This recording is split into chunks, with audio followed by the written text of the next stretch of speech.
Assalamualaikum warahmatullahi wabarakatuh. Good morning everyone. How are you today? I hope you are feeling good. Dan anak-anak Umi tetap semangat dalam menjalankan pembelajaran dari rumah ya nak. Tetap bersabar sampai nanti Allah angkat seluruh penyakit yang ada di muka bumi ini, sehingga anak-anak Umi bisa kembali bersekolah seperti biasa. Nah, kuncinya adalah anak-anak Umi melaksanakan ibadah sholat dan juga duha, meminta kepada Allah semoga Allah mudahkan segala urusan kita. Jadi jangan lupa untuk tetap sholat 5 waktu dan duha serta murojaahnya ya nak. Oke, pada occasion kali ini, pada kesempatan kali ini, Umi akan mengajak anak-anak Umi untuk sama-sama belajar tematik. Nah, alhamdulillah tematiknya udah sampai di buku yang B, subtema 1. Nah, pada worksheet tematik pekan ini, Umi-umi di grade 2 udah menyiapkan 3 macam pertanyaan atau 3 macam soal yang perlu anak-anak Umi cari tahu jawabannya. Yang pertama adalah anak-anak Umi akan dihadapkan pada kata-kata dan kata-kata tersebut masih acak, masih belum berurutan, masih belum sesuai dengan kaidahnya. Nah, tugas anak-anak Umi adalah anak-anak Umi diminta untuk menyusun kata-kata tersebut sehingga membentuk sebuah kalimat yang utuh. Jadi itu sangat gampang, kita sudah pernah pelajari di kelas 1 sebelumnya. Yang kedua, anak-anak Umi akan dihadapkan pada tabel. Nah, tabel ini berkaitan dengan hal-hal yang boleh dilakukan dan hal-hal yang tidak boleh dilakukan ketika anak-anak Umi melakukan atau bermain engklek. Nah, jadi engklek itu adalah sebuah permainan tradisional yang biasa dimainkan oleh anak-anak. Kalau ada tentang engklek juga ada yang namanya pembahasan tentang sifat dari benda. Nah, jadi benda itu ada benda yang padat, ada benda yang cair, dan juga ada benda yang dalam bentuk gas atau udara. Jadi kita akan bahas itu nanti dan anak-anak tetap stay tune ya di sini dan perhatikan soalnya. Oke, assalamualaikum. Baik anak-anak Umi, pada exercise yang A, anak-anak Umi akan dihadapkan pada kata-kata. Kata-katanya ini masih berantakan. Nah, jadi tugas anak-anak Umi adalah menyusun kata-kata yang masih berantakan tersebut menjadi sebuah kalimat yang sempurna.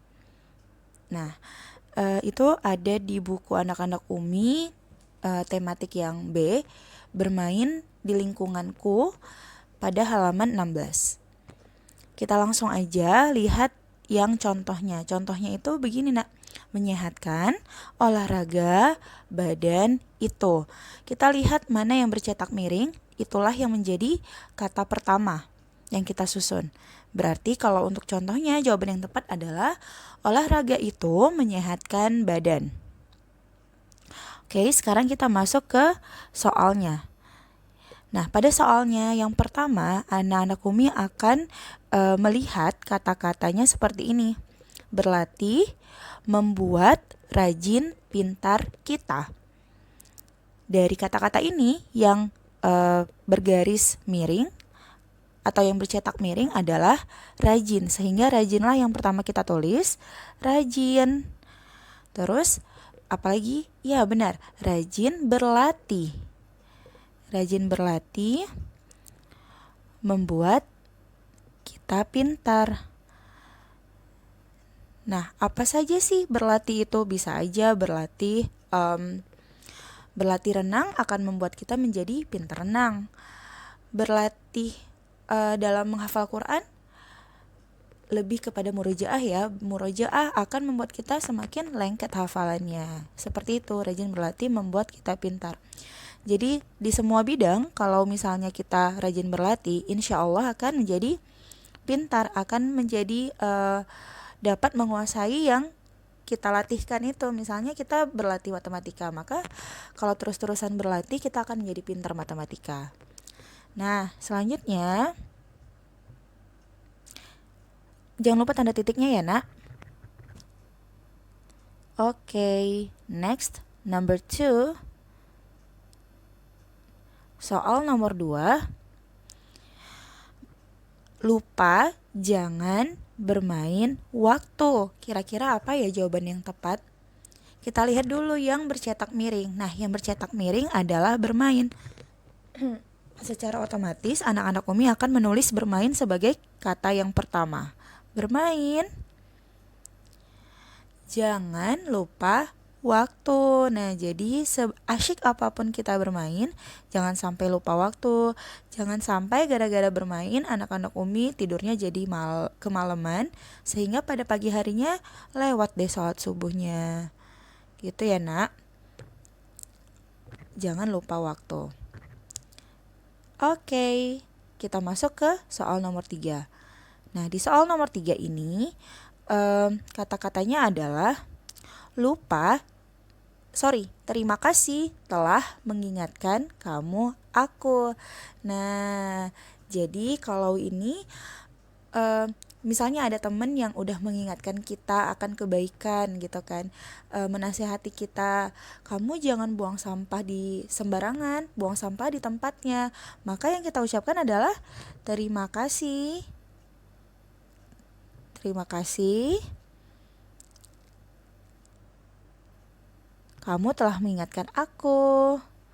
Kamu telah mengingatkan aku. Nah, inilah ciri-ciri anak yang soleh dan soleha. Ketika diingatkan, dia berterima kasih, bersyukur. Saya telah mengingatkan aku. Titik. Next. Number 4. Hati-hati harus bermain. Nah, yang dicetak miring adalah bermain. Maka bermain yang harus kita tulis pertama. Iya, benar, bermain harus hati-hati. Kalau bermain tidak hati-hati, kita akan celaka. Sehingga harus hati-hati dalam segala hal. Hati-hati. Oke, jangan lupa tanda titiknya ya, Nak. Sip. Nah, last questionnya adalah mematuhi aturan bermain harus. Nah, di sini bermain juga menjadi kata yang dicetak miring, sehingga dia yang kita tulis pertama. Bermain. Iya, bermain harus mematuhi aturan. Jadi permainan itu juga memiliki aturannya masing-masing ya, Nak. Kita harus stick to the rules. Kita harus mematuhi peraturannya biar permainannya itu adil bagi seluruh peserta yang bermain. Jadi nggak boleh asal-asalan atau tidak sesuai dengan aturan. Oke, have done untuk yang part A. Anak-anak Umi boleh langsung disalin jawabannya di worksheetnya, dan kita akan masuk ke part yang B. Oke, anak-anak Umi, sekarang kita masuk ke part B-nya. Kita akan membahas tentang permainan engklek. Jadi kalau permainan engklek itu dia adalah permainan tradisional. Nah, dia nggak perlu gadget. Dia bisa dimainkan oleh siapa saja. Tidak perlu alat-alat tertentu yang khusus untuk bermainnya. Nah, jadi dia sangat merakyat ya, permainan tradisional engklek ini. Nah, dia juga disebut Sundamanda. Jadi nama lainnya adalah Sundamanda atau taplak gunung. Nah, jadi kalau misalnya ada soal apakah yang disebut dengan Sundamanda? Nah, anak-anak Umi boleh jawab dengan permainan engklek. Nah, jadi kan dia memiliki istilah yang lain ya, yaitu Sundamanda atau taplak gunung. If you want to say in English, kita bisa bilangnya hopscotch. Hopscotch. Yeah, like this. Nah, jadi permainan tradisional dan disebut juga Sundamanda atau taplak gunung. Kalau misalnya kita ngomongnya dalam bahasa Inggris, kita bilangnya hopscotch. Nah, jadi kalau permainan engklek ini ada beberapa hal yang kita butuhkan untuk bermain engklek. Yang pertama, kita butuh kapur. Untuk apa kapur, Mi? Kapur ini untuk melukis atau menggambar sketsanya. Jadi kita harus menggambar sketsa engkleknya dengan menggunakan kapur. Nggak harus sih, tapi lebih umumnya orang menggunakan kapur. Apalagi kita butuh namanya gacoan. Gacoan ini kita memerlukan gacoan ini untuk kita lempar ke bagian yang ada di engklek itu. Jadi gacoan itu untuk kita lempar. Dan tidak boleh melewati garis ya nak, harus di dalam kotak yang tersedia. Nah, kita tidak boleh melompat di kotak yang ada gacoannya. Jadi harus kita langkahin tempat yang ada gacoannya. Nah, gacoannya ini bisa berbentuk kalau Umi dulu koin boleh, terus lempengan,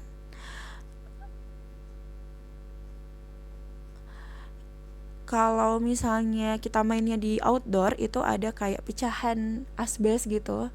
Tapi tetap harus hati-hati, jangan sampai melukai badan kita ya. Pecahan atau potongan, bukan pecahan ya, potongan asbes gitu. Potongan lempengan apa gitu terserah, boleh potongan asbes aja ya. Tapi jangan yang tajam, harus yang tumpul sehingga tidak dapat melukai tangan kita. Nah, selain itu apalagi yang kita butuhkan? Nggak ada. Kita cukup butuh kapur dan gacoan. Jadi kapur ini untuk menggambar sketsa dan gacoannya untuk melempar, bisa berbentuk koin, lempengan atau potongan asbes. Selanjutnya kita akan membahas tentang hal yang boleh dilakukan dan tidak boleh dilakukan ketika bermain engklek. Hal yang boleh ya. Nah, contoh di buku itu hal yang boleh adalah gacoan menggunakan batu. Jadi kita boleh menggunakan batu sebagai lemparan kita. Selain itu, apalagi ya yang boleh dilakukan? Menggambar sketsa atau landasan engklek dengan kapur. Menggambar landasan engklek dengan kapur. Nah, kenapa boleh dengan kapur? Karena kapur itu dia gampang untuk dibersihkan. Jadi kalau hujan, landasannya itu bisa langsung hilang. Tapi kalau misalnya kita gunakan spidol atau kita gunakan pilox, dia tidak akan bisa hilang. Malah akan memperburuk keindahan dari jalan. Karena kan kita biasanya main engklek ini di jalan raya. Kalau kita gambar dengan kapur, begitu hujan turun bisa aja dia hilang. Tapi kalau dengan spidol atau pilox, dia akan tetap seperti itu. Mungkin cukup lama, bisa sampai berhari-hari gitu. Jadi kan akan mengurangi keindahan dari jalan raya tersebut. Apalagi hal yang boleh dilakukan? Jadi anak-anak Umi cukup bikin 2 hal yang boleh dilakukan dan tidak boleh dilakukan karena sudah diberikan contoh untuk yang pertama.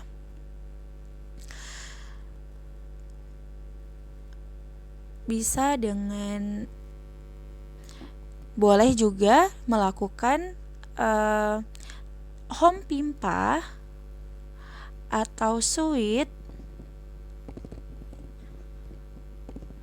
Home pimpa itu home pimpa alayum gambreng untuk menentukan urutan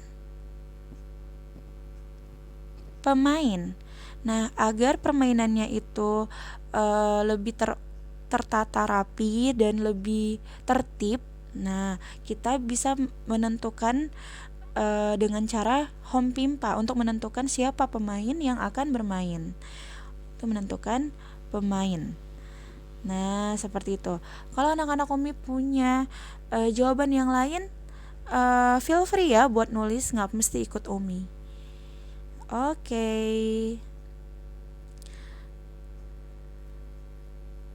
Selanjutnya, hal yang tak boleh. Hal yang tak boleh dilakukan. Apa saja tuh hal yang tak boleh dilakukan? Yang pertama, tadi kalau untuk dicontoh, hal yang tidak boleh itu melempar gacoan melewati kotak ya. Jadi nggak boleh melewati garis yang sudah digambar di landasan. Apalagi yang nggak boleh? Aturan yang lain yang tidak boleh kita lakukan ketika bermain engklek adalah kita tidak boleh meletakkan dua kaki dalam satu kotak.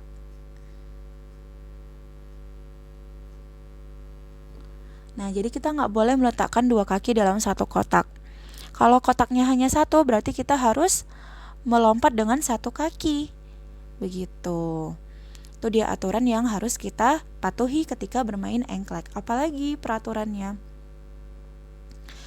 Peraturan yang lain adalah bermain seenaknya. Jadi nggak boleh kalau kita sudah ditentukan nih pemainnya urutannya dengan menggunakan home pimpa. Misalnya yang harusnya bermain adalah si A, tapi si B mau duluan gitu. Padahal harusnya A yang main. Itu nggak boleh karena sudah ditentukan dengan menggunakan home pimpa atau suite. Jadi kita harus stick to the rules. Kita harus patuh pada peraturannya bahwa disesuaikan dengan urutannya. Seperti itu ya anak-anak Umi. Anak-anak Umi boleh menuliskan apa yang sudah Umi tuliskan di dalam video ini. Tapi kalau anak-anak Umi sudah memiliki jawaban yang lain juga nggak masalah. Thank you everyone. Kita akan masuk ke next part ya. Anak-anak Umi, sekarang kita masuk pada pembahasan mengenai sifat-sifat benda. Nah, sifat-sifat benda ini maksudnya gimana Umi? Nah, sebelumnya kita harus tahu bahwa benda-benda yang ada di sekitar kita itu dibagi menjadi 3 bagian, yaitu benda padat, benda cair, dan juga benda gas. Nah, setiap benda-benda ini memiliki sifat-sifat tertentu. Nah, saat ini insya Allah akan kita pelajari bersama-sama mengenai sifat-sifat dan ciri-ciri dari benda tersebut. Kita mulai dari benda yang padat. Anak-anak Umi tahu nggak benda padat itu apa aja contohnya? Iya benar, jadi benda padat itu berupa pensil, tas, juga ada lemari, jendela, tentunya juga ada pulpen, tong sampah, dan banyak lagi contoh-contoh dari benda padat. Nah, benda padat ini memiliki ciri-ciri atau sifatnya, yaitu bentuknya itu selalu sama. Jadi misalnya bentuknya itu nggak akan berubah walaupun kita pindahkan, karena memang sudah memiliki ukuran yang tetap. Jadi bentuk dan ukurannya tetap tidak berubah-ubah. Jadi misalnya Umi letakkan awalnya pensil di pencil case Umi. Terus Umi keluarkan pencil case Umi letakkan pencil case-nya itu di atas di dalam tas Umi. Bentuk si pensil ini walaupun berubah tempat dari awalnya di pencil case lalu berubah ke tas, dia tetap akan seperti itu panjangnya. Misalnya di awalnya panjangnya itu 7 cm, Umi letakkan di dalam tas Umi tetap 7 cm, tidak akan berubah. Dia memiliki ukuran dan bentuk yang tetap.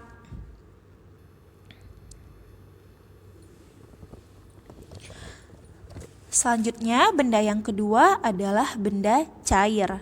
Nah, kalau benda cair itu contohnya tuh kayak air, mau itu air putih, air soda, jus, pokoknya sesuatu yang sifatnya cair, liquid, air hujan. Nah, Jadi memiliki benda-benda cair ini atau air ini memiliki sifat-sifat, yaitu mengikuti bentuk wadahnya. Nah, jadi kalau tadi yang padat itu dia ukuran dan bentuknya tetap, kalau yang benda cair ini dia mengikuti wadahnya. Misalnya nih, Umi punya air dan Umi letakkan di dalam botol, bentuknya oval misalnya. Lalu air itu akan berbentuk oval juga. Lalu Umi pindahkan si air yang di botol Umi yang bentuknya oval, Umi pindahin ke misalnya wadahnya itu atau tempatnya itu ke lunchbox Umi yang bentuknya petak.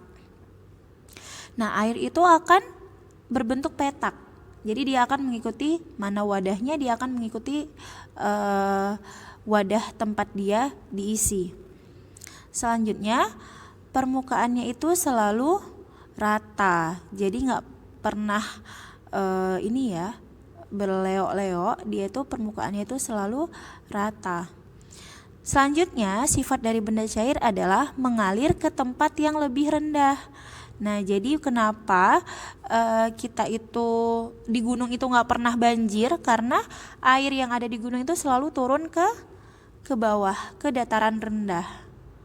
Seperti itu. Selanjutnya, air ini memiliki sifat menekan ke segala arah. Dia akan mencari jalan untuk menekan ke segala arah. Dan dia juga meresap melalui celah-celah kecil. Nah, makanya air itu bisa menembus ke baju pakaian kita. Misalnya kita kehujanan lupa bawa payung. Nah, dia bisa masuk tuh menembus ke baju kita sehingga kita jadi basah juga. Nah, begitulah sifat dari benda cair. Selanjutnya adalah benda gas. Nah, benda gas ini dia juga memiliki ciri-ciri yang hampir sama dengan benda cair, yaitu bentuknya sesuai dengan wadahnya. Misalnya kita mau niup balon nih. Nah, balonnya itu di dalamnya diisi gas atau udara. Gas atau udara itu akan membentuk ukuran dan bentuk seperti layaknya balon, jadi bulat seperti itu. Lalu ayo kita lihat ke worksheetnya anak-anak Umi. Nah, pada worksheet yang C itu ada pertanyaan. Nomor 1, bagaimana bentuk udara ketika ditiupkan ke balon? Seperti yang sudah kita bahas sebelumnya bahwa udara itu akan mengikuti wadahnya. Nah, kali ini wadahnya adalah balon, berarti bentuk udara yang ditiupkan ke balon akan membentuk balon. Dia akan mengembang mengikuti bentuk balon. Jawabannya adalah mengembang mengikuti bentuk balon. Karena udara itu mengikuti bentuk wadahnya. Seperti itu ya, Nak. Nomor 2, apakah sama bentuk balon Salman dengan bentuk balon Susan? Nah, seperti yang udah kita lihat di halaman 39, bahwa bentuk balonnya Susan itu berbentuk hati, love. Sedangkan kalau bentuk balonnya Salman, dia itu bentuknya bulat. Nah, balon Salman yang warna merah itu bentuknya bulat. Jadi beda ya bentuk balonnya Salman dan bentuk balonnya Susan. Jadi jawabannya adalah berbeda. Bentuk balon Salman bulat, sedangkan bentuk balon Susan hati. Nomor 3, menurutmu bagaimana sifat benda gas seperti udara? Jadi seperti yang udah kita bahas tadi ya, sifatnya apa aja? Menekan ke segala arah, bentuknya mengikuti wadah atau tempatnya, dan dia berada atau terdapat di segala tempat. Nah, have done for today's worksheet. Jangan lupa untuk anak-anak Umi kembali mempelajari yang sudah kita bahas di worksheet sebelumnya, karena insya Allah kita akan melaksanakan ujian midterm. Jadi persiapkan diri anak-anak Umi, dan terima kasih atas perhatiannya. Assalamualaikum warahmatullahi wabarakatuh.